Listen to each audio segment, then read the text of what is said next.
வணக்கம். திகம்பரா திகம்பரா ஸ்ரீபாத வல்லப திகம்பரா ஸ்ரீ குரு சரித்திரம் அத்தியாயம் 3. சித்த முனிவரே, நீங்கள் கூறிய குரு பக்தி மகிமையை கேட்டு நான் மகிழ்ச்சி அடைந்தேன். உங்களின் இருப்பிடம் எங்கே என்று கேட்டான். நாமதாரகா, எனக்கு தனி இடம் கிடையாது. எப்பொழுதும் குருவுடனே இருப்பேன். குரு சரித்திரம் என்ற இந்த புத்தகத்தை எப்பொழுதுமே பாராயணம் செய்து கொண்டே இருப்பேன். ஏனென்றால் குரு சரித்திர பாராயணத்தினால் நல் வாழ்வும் முக்தியும் பெற வழி கிடைக்கும். பக்தியுடனும் ஸ்ரத்தையுடனும் நிஷ்டையுடனும் 7 நாட்கள் பாராயணம் செய்பவர்களின் பாவங்கள் தீர்ந்து பிள்ளை பேறு, செல்வம், தானியம், நீண்ட ஆயுள், ஞானம், கல்யாணம் ஆகியவைகளில் யார் யாருக்கு எது தேவையோ அது அவர்களுக்கு கிடைக்கும். நோயாளிகள் அவற்றிலிருந்து விடுபடுவார்கள். எல்லா வளமும் கொடுக்கும் சிந்தாமணிக்கு சமமானது என்று கூறினார். நாமதாரகன், குருதேவா, என் முற்பிறவியின் புண்ணியத்தினால் உங்களை பார்க்க நேர்ந்தது. குரு சரித்திரத்தின் மகிமையை கேட்கும் பொழுது மிக்க தாகமுடையவனுக்கு அமிர்தம் ஊட்டியது போல இருக்கிறது.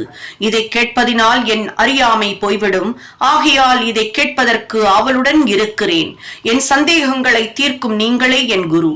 நீங்கள் எனக்கு குரு சரித்திரத்தை தெரிவிக்க வேண்டுகிறேன் என்றான். இதை கேட்ட சித்தமுனி மகிழ்ச்சி அடைந்து நாமதாரகனின் கையை பிடித்து முன் ஸ்ரீ குரு பாவனம் செய்த அஸ்வத்த, அதாவது அரச மரமிடம் கொண்டு சென்று தன் அருகாமையில் அமரச் செய்து, அப்பனே, அறியாமையினால் உனக்கு ஸ்ரீ குருவிடம் திடமான பக்தி ஏற்படவில்லை.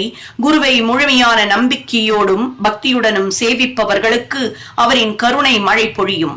அப்படி சேவிக்கும் பக்தனின் கூடவே இருந்து காப்பாற்றுவதே அவரின் தர்மம். அவர்களின் துயரங்கள் தீர்ந்து வேண்டியது நிறைவேறும்.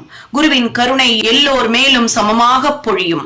எப்படி மழை நீர் மேடுகளில் நிற்காமல் பள்ளங்களில் சேருமோ, அதை போல டம்பம் உள்ளவர்களிடம் நிற்காமல் அடங்கி பக்தி உடையவனிடம் சேரும்.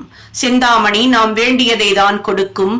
ஆனால் குருவின் அருளோ நமக்கு என்னென்ன தேவையோ, எது நன்மைகளோ அவையெல்லாம் நாம் கேட்காமலேயே கொடுக்கும் என்றார். நாமதாரகன், தேவா, ஸ்ரீ குருவின் மகிமையை கேட்டதினால் மிக்க மகிழ்ச்சி அடைந்தேன். ஸ்ரீ குரு 3 குணங்கள் கொண்ட தெய்வம் என்று கூறினீர்களே, அவர் ஏன் மனித ரூபத்தில் அவதரிக்க வேண்டும் என்ற காரணம் கூறுங்கள் என்றான். சித்தமுனி மகிழ்ச்சியுடன், ஸ்ரீ குருவிடம் உனக்கு இப்படியான பக்தி ஸ்ரத்தை ஏற்பட்டது நல்லது. நீ கேட்டதற்கு பதில் கூறுகிறேன், கேள் என்றார். உலகிற்கு மூல காரணமான பகவான் அநேகமாக வேண்டும் என்று நினைத்து அவரின் சக்தி 3 குணங்களாக பிரிந்து அவற்றில் ரஜோகுணம் பிரம்மாவாக அவதரித்து படைப்பு செய்பவராகவும், சத்துவ குணம் விஷ்ணுவாக அவதரித்து காப்பவராகவும், தமோ குணம் ஈசனாக அவதரித்து அழிப்பவராகவும் செயல்பட்டாலும் அவர்கள் வேறாக இல்லாமல் ஒன்றானவர்களே. முன்னொரு காலத்தில் சூரிய வம்சத்தில் அம்பரீசர் என்ற முனிவர் வாழ்ந்தார். அவர் எப்பொழுதும் ஹரியை துதித்துக் கொண்டு ஏகாதசி விரதம் செய்து வந்தார். ஒரு நாள் துவாதசி திதி ஒரு நாழிகை இருக்கும் நேரத்தில் துர்வாச மகரிஷி தன் சீடர்களுடன் வந்தார். துர்வாசரை பார்த்தவுடனே பயத்துடன் வணங்கி, துவாதசி திதி இன்னும் சிறிது நேரம் இருக்கிறது. ஆகையால் நீங்கள் நதிக்கரைக்கு சென்று அனுஷ்டானத்தை முடித்துக் கொண்டு சீக்கிரமாக உணவு உட்கொள்ள வாருங்கள் என்று வேண்டினான். துர்வாசர் நதிக்கரைக்கு சென்று துவாதசி திதி முடியும் நேரமான பின்னும் வரவில்லை.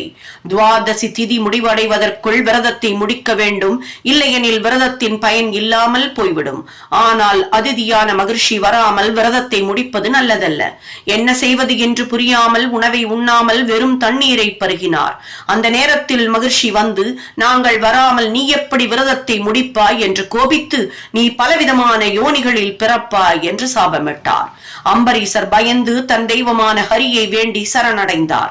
அப்பொழுது ஸ்ரீஹரி அங்கு தோன்றி துர்வாச மகரிஷியிடம், நீங்கள் கொடுத்த சாபம் என் பக்தனான அம்பரீசரால் அனுபவிக்க முடியாது.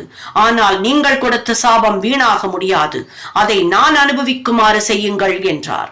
துர்வாசர் சிறிது கணம் யோசித்து, இப்படியாவது பகவான் பல அவதாரங்கள் எடுத்து தீமையை ஒழிக்க நல்லதை நிலைநாட்டுவார்.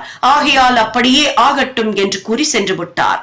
இந்த சாபம் காரணமாக நமக்கு தெரிந்தும் தெரியாமலும் ஸ்ரீ விஷ்ணு பல அவதாரங்கள் எடுத்தார்.